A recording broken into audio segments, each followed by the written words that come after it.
Seriously, I did fall asleep while watching WWDC 2021.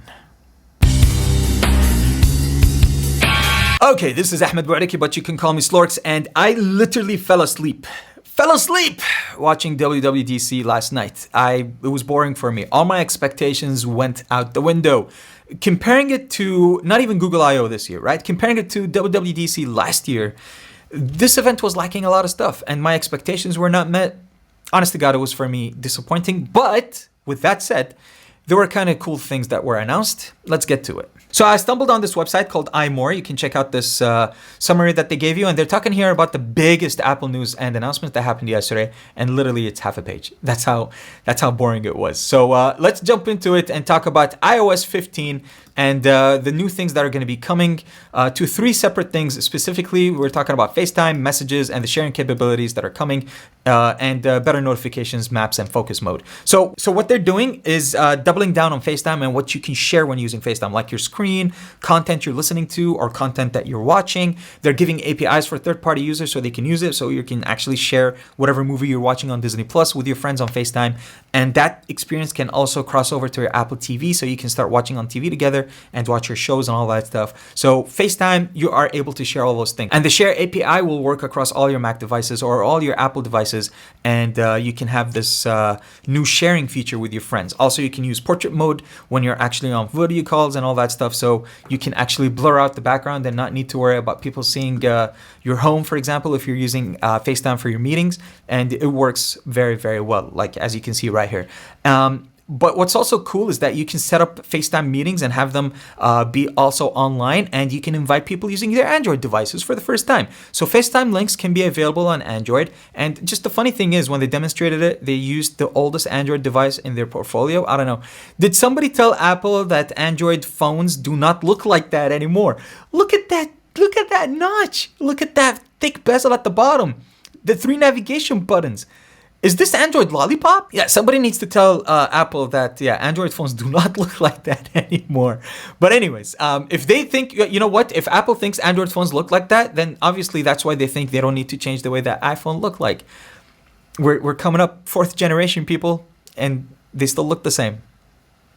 Well, who blames them, right? They think Android phones look like that. But anyways, so yeah, that's what's coming with FaceTime. So even if you have an Android device or have a laptop that's a PC, that's not Apple, you can actually jump into those FaceTime calls and have end-to-end encryption, which is pretty cool for the first time with FaceTime. So, oh my goodness, how many times did I say time? And SharePlay, as I explained, you can share your content and have a blast with your friends. I think those things would have been cooler last year, given that the world is opening up better right now and things are getting back to normal. I don't know how much you can make use out of this right now, but I think last year this would have been a lot of sense with lockdown and people not being able to travel or get around. So another thing they talked about is live text, which kind of works like Google Lens. You can grab text from your images in the camera app itself, which is really intuitive. The cool part is you can actually use the gestures that you already use with text, so you can select and highlight and do all that stuff, and then copy all this text and digitalize it basically, so you can make use out of it in an email or notes or anything like that, and it works really, really well. Another thing they talked about is the translate, being able to use this live text, and you can translate stuff on the go. Basically, take the feature you have in Google Lens and Google Translate, which already works in Google Translate. You can just pop the camera, then you have free text. So it's good that Apple has it built into the system now. You don't need to depend on third-party apps. Furthermore, they talked about the wallet, which I think is kind of cool. I use Apple Pay once I moved to Dubai because it wasn't supported in Kuwait. Now you can use the Apple Wallet for other stuff like your work ID, for example, your car keys. Any card that basically use NFC, you can tag it and save it and scan it on your phone and keep it saved in your wallet app. All you need to do is basically scan it with your phone camera, and then you can have everything saved on it, and you can use your credentials as Face ID to verify the information that is there, so you can actually use it with the TSA. Of course, we're talking about United States citizens that have the ID in this. Like I don't know when in the Arab world we're going to be able to utilize this feature. I hope it comes soon. But for example, in Kuwait, Apple Pay doesn't work yet. So I don't know how feasible this new feature will be for Kuwait, for example, but I see it happening in maybe Saudi Arabia or in the UAE, given that they already give you more support for those type of services that Apple give you than Kuwait. But I don't know when it'll be feasible. At least it's an option now, so you can literally not even need to take your ID with you or take your driver's license with you. You can just depend on Apple Wallet. Another improvements we saw in Maps, they changed the way it looks. The 3D ones are actually better now and intuitive. You have a new dark mode. You also have a new highlights for monuments, and you also get a new driving experience and better lane switching, so you'll know where you're going. Of course, again, Maps doesn't work. You can also have AR laid over in your Street View. Basically, it's catching up to Google Maps. It's not there yet, and obviously, it still doesn't work for the Arab world specifically. So I don't know how much use you'll make out of it. But then we jumped into Mac OS, and we have the new Mac OS Monterey. It's gonna bring you basically more things that were just announced in iOS. And it's going to be available also on Monterey. So the new FaceTime share features and the share API and the messaging and the notes and the quick notes and all that stuff, all is going to be available on the Mac OS. You can share your screen, you can share your movies, you can share your projects, you can share all the stuff now with FaceTime. And I think it's kind of cool that Apple wants Apple users to use FaceTime for their meetings that they're doing remotely. Just don't use Microsoft Teams, don't use Zoom, use FaceTime. And now we give you even those features so you can utilize more of the things that are on your computer and be more productive when you're doing work. I think it's brilliant. I think it's something that Apple should have done a long time ago, specifically last year, but at least they're doing it now. So you can do all of that across all your Mac devices. But this blew my mind, universal control. This, my friends, is the next level for continuity. Imagine you're working on your iPad, right? And you set it down next to your Mac. Now you can easily dictate, obviously, with your Apple Pencil. And once you sit it down next to your Mac, you can now use the keyboard and trackpad of your Mac on the iPad. On the iPad, people. Just like that. Now you're using a keyboard and a mouse on your iPad on your computer. Let's pause for a sec and see what just happened. Why this blew my mind. It's not a Bluetooth keyboard and a mouse that you can just sync it with multiple devices. No, it's the built-in keyboard and the built-in trackpad of your MacBook working on the iPad. Do you get it? This makes multitasking on different screens effortless, and you don't need to have more than one. And the cool thing is, they also go ahead and demonstrate that, let's say you have also an iMac sitting there, right? Just like that. Now you can also use your keyboard and trackpad that is on your MacBook on your iMac and have universal control over all your devices with one keyboard and trackpad. You can also move to the mouse and the keyboard that are on your iMac and slide all the way across your MacBook and your iPad and drag and drop things between those screens and between those machines so you can have full universal control. Mind blown. This was my favorite thing announced yesterday.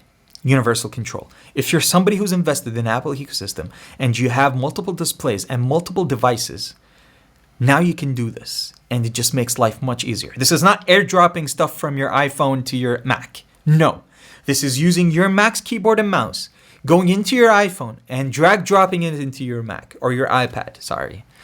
I assume it works also with an iPhone, but they demonstrated it on the iPad just for productivity reasons. That's the best thing they announced yesterday. That's the highlight of the night. Everything else I'm going to be talking about right now is downhill from there. Seriously. So they also have this new thing in Safari where they rearrange the tabs. Now you have tab groups, which is kind of cool. You can have, if you're the type of person that has a ton of tabs open, you can now utilize these tab groups and you can signify the tabs that you want and clean up the way your Safari looks if you have a lot of pages open. And you can share those tab groups across your machines as well and have them even saved on your iPad and they'll appear on the shelf. We'll talk about iPad OS 15 in a bit. But yeah, that's it for Monterey on Mac OS.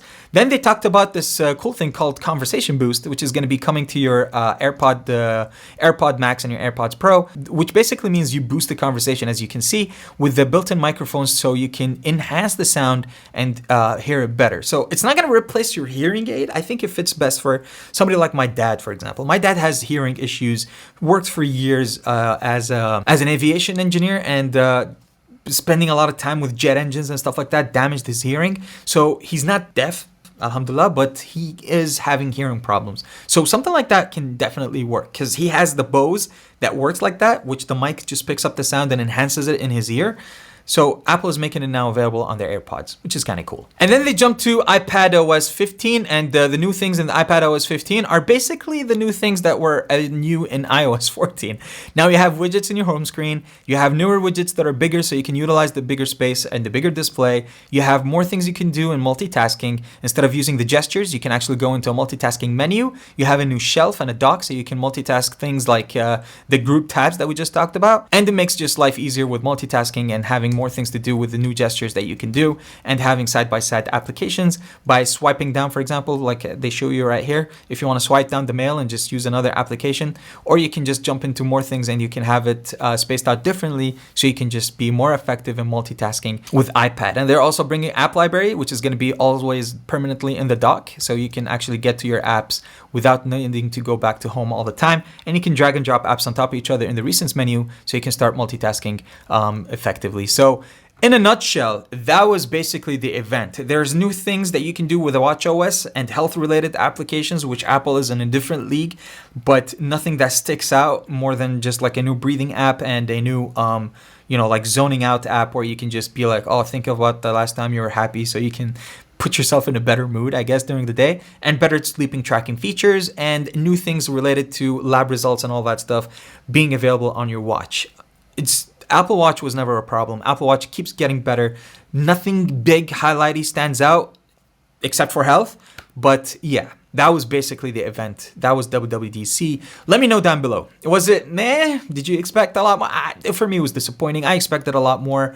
But it seems like Apple will make a dedicated event for the new Apple Silicon and maybe new hardware, given that they didn't even mention it or bring it up at all during WWDC. And yeah, I guess that's it. So thank you guys for watching the video all the way to the end, and please do consider subscribing if you're enjoying this type of content, and please give us a like. If you like this video, there's a dislike button too. If you want to use that, that's okay.